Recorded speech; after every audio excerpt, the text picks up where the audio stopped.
Hello, and welcome to another episode of Monthly Tea with Madeline Foxtrot. I, of course, am Madeline Foxtrot. Today's tea is white tea, and today's episode is brought to you by DragonCon, a convention for which I shall be a guest at. And by guest, I mean that I had to pay my own travel, lodging, weekend pass, and that I am not listed officially as a guest in the pamphlet, but let's face it, anywhere I go, I'm a guest. A lot of things have happened since my last official broadcast, including the announcement of a new Doctor. That's right, the Doctor of Doctor Who will be experiencing his 12th regeneration. And this Doctor is completely different from any of the previous Doctors. Why is he so different, you may ask? Well, the answer is quite simple. This Doctor is an older white guy. Yes, the Doctor has always been portrayed by a hunky young man. Now, we'll give a more seasoned actor a chance to... Wait, what's that? Oh, well, I mean, who are these people?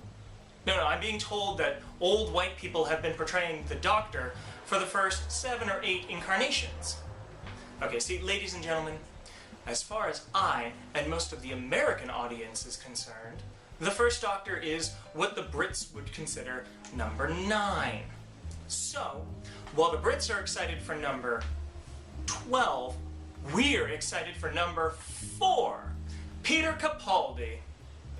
What's really interesting about the choice, however, is that Capaldi had been in an episode of Doctor Who, in the Fires of Pompeii episode, which simply goes to show that Britain has a total of 4 male actors, all of whom have played the Doctor. The fact of the matter is, we should have seen this choice coming. No, we've been over that. It's not because he's a white dude. No. It's because, according to the Internet Movie Database, or the IMDb, if you will, Peter Capaldi also played a WHO doctor in World War Z. Who did he play? Who Doctor, that's who. Speaking of movies, this weekend a new movie premiered starring Matt Damon as a man who has a special knowledge which can be used to solve an unbeatable problem and a goodwill to hunt for a solution. I'm of course talking about Elysium. The movie was extremely well done, gritty, dirty sci-fi. I only had one issue with the movie. Shaky cam action scenes. Nothing ruins one's popcorn more than one's own regurgitated popcorn. I spent as much time experiencing nausea as I did riveted by the action and hope that Jodie Foster could stop the evil Matt Damon from invading their space station sanctuary. Why, I must have missed a great deal of the point because by the end it seemed like they framed Matt Damon's character to be the good guy. Elysium isn't the first to employ a shaky cam fight choreography technique.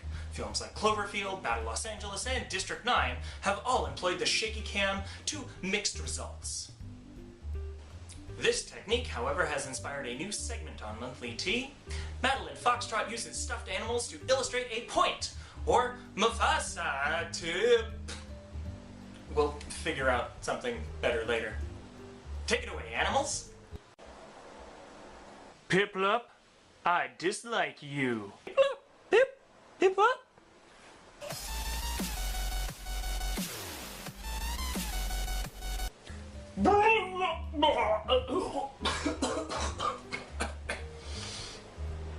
That looked like a real fight scene, didn't it? Speaking of things that make me vomit, I become physically ill when people question me. Luckily, Dogtoon Media already has a go-to answer ape in Ask the Educated Ape with Rupert Cornelius. As a celebration of my recent addition to the Dogtoon family, I decided to ask on my Facebook page what questions you, my fans, would like for me to answer. Just this once, though. And so, without further ado, a very expensive graphic I paid for out of my own pocket. Time once again for Ask the Educated Ape. With Madeline Foxtrot. No, I paid good money for a graphic. All you did was cross out Rupert's name and rewrite mine. No, that is exactly what you did. Then you drew lipstick and eyeshadow on him, which, by the way, I do not wear, on that damn chimp. I don't care what species he is, fix it, or I will march down there, find your precious ape, and shove your head so far up his... Hey, Timothy Foxtrot here, professional bully. Ma is a bit detained at present, so I'm gonna answer these questions you got for her or something. Alright.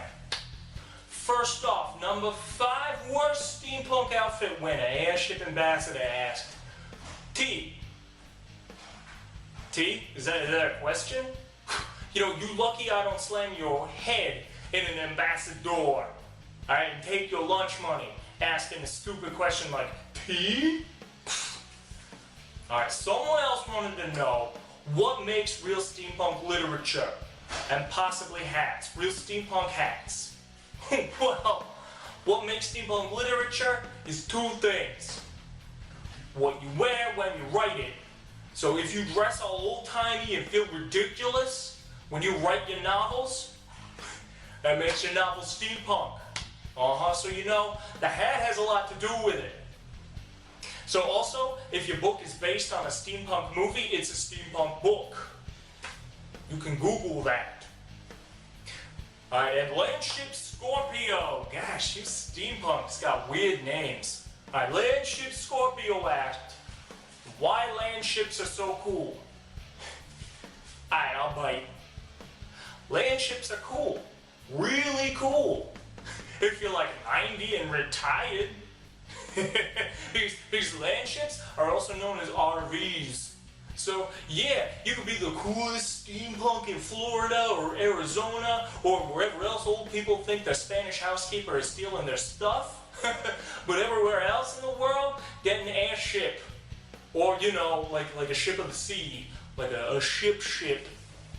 I will. Oh, look at this one. Lord Bobbins of TeslaCon wanted to know why certain people feel they can control the internet and the fandom. Okay. Speaking as a professional bully, I can say there may not be money in controlling the internet directly, or fandom for that matter, but there's something better than money going on here. Hypothetical power. You get hypothetical power. People will hypothetically do your bidding, giving you hypothetical minions. Minions that will do your hypothetical work. Hypothetical work which will generate hypothetical money. So, I guess hypothetically, you can get hypothetical money. But I just prefer a nice right hook to the gut and cold hard cash in hand. Steampunks, you like making things more complicated. So do your thing. Give the real money to us real bullies. Alright, let's see if my ma's done yelling at the fine folks over at Dr. Media. Hey, Ma! And that seal will wish he had been clubbed. Oh, it appears that we have run out of time. Well, as always, comment below, and I hope to see some of you at DragonCon, where I shall be hosting a panel on the streets of Atlanta, telling cosplayers that they suck, entitled, I'm Madeline Foxtrot, and so should you. So as always, have a lovely tea, and a lovely day.